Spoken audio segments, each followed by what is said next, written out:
Nos maîtres dans le Zohar et ailleurs expliquent qu'en vérité, le conflit entre Yosef et Yehuda est le conflit entre la dimension masculine et la dimension féminine. Yosef est appelé par Rabbi Shimon Bar Yochai dans le Zohar masculin. Yehuda est appelé féminin. Et finalement, le conflit entre Yehuda et Yosef est le conflit qui traverse chaque maison, chaque ville, chaque pays, chaque civilisation. Le conflit entre l'homme et la femme, l'extrême difficulté de construire une unité réelle, un shalom, une paix véritable, authentique, profonde entre un homme et une femme. Deux caractères opposés l'un à l'autre, deux visions du monde, deux sensibilités à l'extrême opposé l'une de l'autre. Et comme nos maîtres nous le révèlent, il est absolument impossible d'arriver à une paix, à une entente, à un respect, à un amour profond et éternel. Je rajoute surtout le mot éternel, parce que l'on peut aimer même très fort, 5 minutes, 1 heure, 1 jour, 2 jours, 1 semaine, 1 mois, 1 année, quelques années, et puis après, changer d'amour. Je parle ici d'une union éternelle entre un homme et une femme. Nos maîtres nous disent que sans l'aide du maître du monde, c'est quelque chose qui est complètement impossible. Parce que dans leur nature profonde, un homme et une femme ne peuvent en aucun cas construire l'éternité ensemble. Ils sont trop fondamentalement et essentiellement différents. Et si ce n'était l'aide du maître du monde, disent nos maîtres, cette construction éternelle ne pourrait en aucun cas se faire. C'est la raison pour laquelle, dans sa grande majorité, l'histoire humaine est l'histoire du conflit sans solution entre l'homme et la femme. Et tous les conflits entre les peuples, entre les civilisations, entre les religions, ne sont que l'extériorisation à grande échelle de ce conflit qui commence dans le micro entre un homme et une femme. Et donc, si l'on revient à ce que le Zohar explique, Yosef masculin, Yehuda féminin,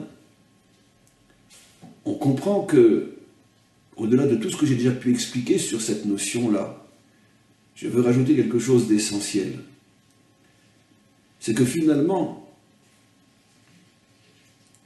le Zohar ici nous révèle quelque chose qui est extraordinaire. Parce que très souvent, on a l'impression que les différences, les conflits entre les hommes, les conflits d'idées, les différentes visions du monde, tous ces conflits finalement commencent et se limitent à ma compréhension des choses, ma réflexion. Les conflits se situent au départ et surtout au niveau de l'esprit, de l'intelligence, de la réflexion. Il commence et se situe au niveau du cerveau. Mais ici, le Zohar va beaucoup plus loin. Il nous montre qu'en vérité, les conflits d'idées proviennent, émanent d'une différence de structure, une différence d'être fondamentale. Ce n'est pas par hasard que tu penses comme ça et que lui pense exactement le contraire. C'est pas que son cerveau perçoit les choses différemment parce que, bon, il a pris le problème d'une manière différente. Mais éventuellement, en réfléchissant différemment, il pourrait éventuellement arriver aux mêmes conclusions que toi. C'est d'ailleurs ce qui est la première source de conflit. Parce qu'à partir du moment où je m'imagine qu'il s'obstine à penser différemment de moi parce qu'il ne veut pas faire l'effort de penser comme moi, soit parce qu'il est bête, il est idiot, il est de mauvaise foi, il est méchant. Mais à partir du moment où je me mets en tête ce qui est une erreur catastrophique, à partir du moment où je me mets en tête que de la même manière que moi je suis arrivé en pensant, en réfléchissant, je suis arrivé à telle conclusion, il n'y a donc aucune raison que si lui était honnête et de bonne foi, il n'arrive pas à la même conclusion que moi, et donc s'il refuse et s'il s'entête, c'est que, et ça peut même déclencher une guerre entre nous. Cette erreur fondamentale provient du fait, encore une fois, que l'homme n'a pas compris que sa vision du monde n'est que le reflet de sa nature profonde. Et que si en face de lui se trouve quelqu'un qui a une nature différente, il ne pourra jamais arriver aux mêmes conclusions que lui et à la même vision du monde que lui. Parce que la pensée est l'expression de l'être. En ce sens, comme je le dis toujours, le judaïsme dit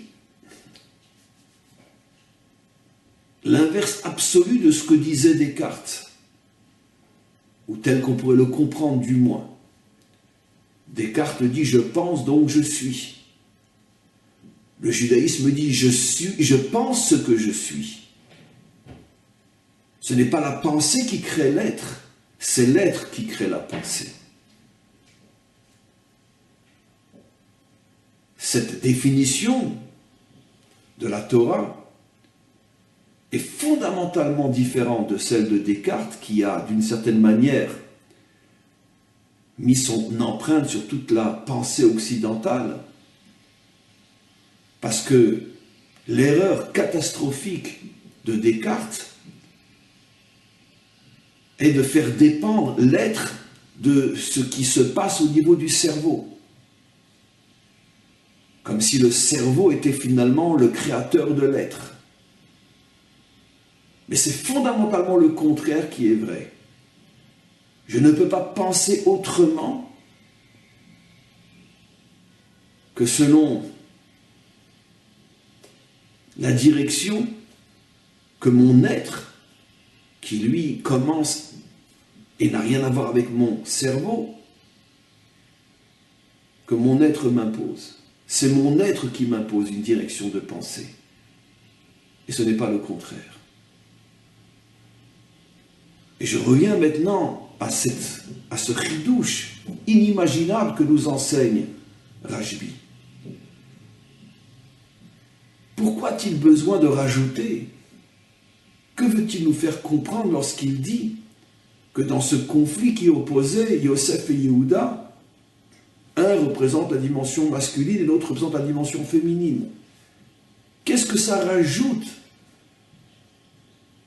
à notre compréhension du problème? Rashbi ici nous révèle un chidouche inimaginable. Ne crois pas, nous dit-il, que Yosef pensait ce qu'il pensait et Yehuda pensait ce qu'il pensait parce qu'un avait décidé de réfléchir de telle manière et l'autre avait décidé de réfléchir d'une autre manière, et que finalement, et l'un et l'autre auraient pu décider de réfléchir différemment, et peut-être ne se seraient pas opposés. Non, nous dit Rashbi. Yosef ne pouvait pas penser autrement que comme il pensait. Yehuda ne pouvait pas penser autrement que comme il pensait. Parce que l'un et l'autre avaient une vision du monde qui correspondait à leur nature profondément différente l'une de l'autre. Et c'est la raison pour laquelle Rashbi a introduit ici la notion de masculin et de féminin, c'est-à-dire de la même manière que physiquement, émotionnellement, psychologiquement, Une femme et un homme sont fondamentalement différents. Un homme véritable et une femme véritable, bien évidemment, sont fondamentalement différents, physiquement, psychologiquement, émotionnellement. Les êtres fonctionnent d'une manière fondamentalement différente. De la même manière que les êtres sont différents, alors automatiquement, la manière de fonctionner du cerveau est différente elle aussi. L'activité intellectuelle féminine n'est absolument pas la même que l'activité intellectuelle masculine.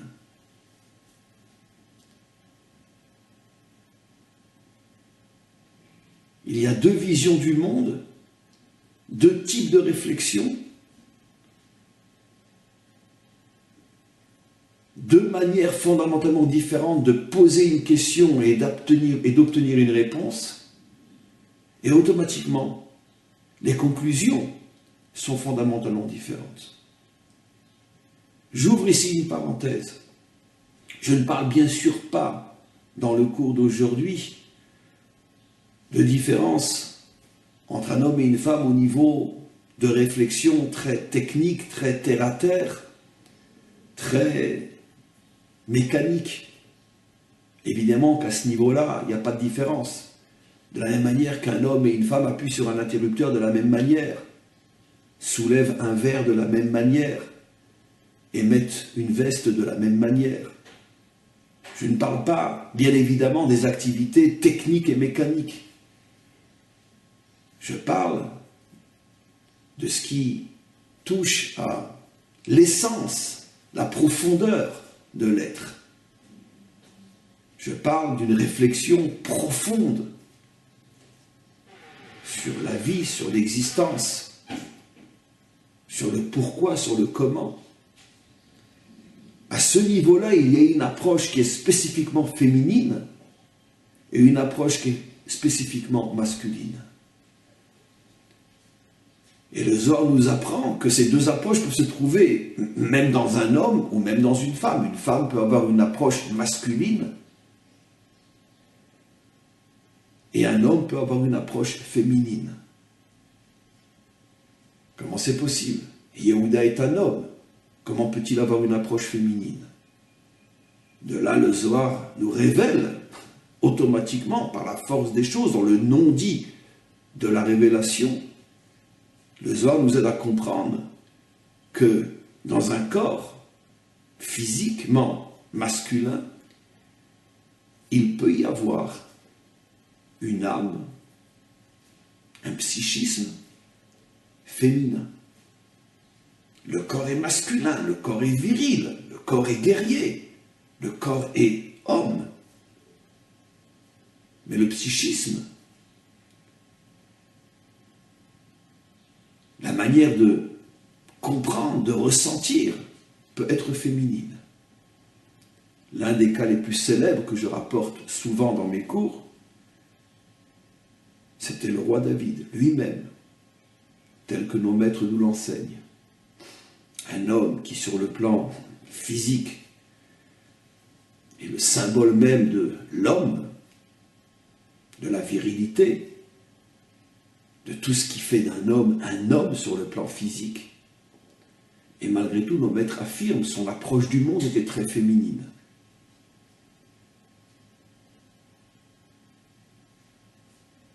Mais qu'est-ce que l'on comprend de là? Que de la même manière que sur le plan physique, on voit effectivement une différence réelle entre l'homme et la femme, sache que sur le plan psychique ou nishmatique, pour parler un langage plus spirituel, il y aura la même différence qui finalement aboutira à une réflexion, une compréhension, des conclusions radicalement différentes selon que tu aies un tempérament masculin ou féminin. Tu ne choisis pas de penser et de comprendre ce que tu penses et ce que tu comprends, parce que cela va être imposé, va être imposé par la nature fondamentale qui est la tienne. Et donc, si l'on revient au personnage de Yehuda et de Yosef, on a en face de nous, bien évidemment, deux hommes, réellement hommes sur le plan physique, mais d'un autre côté, sur le plan psychique, psychologique, nishmatique.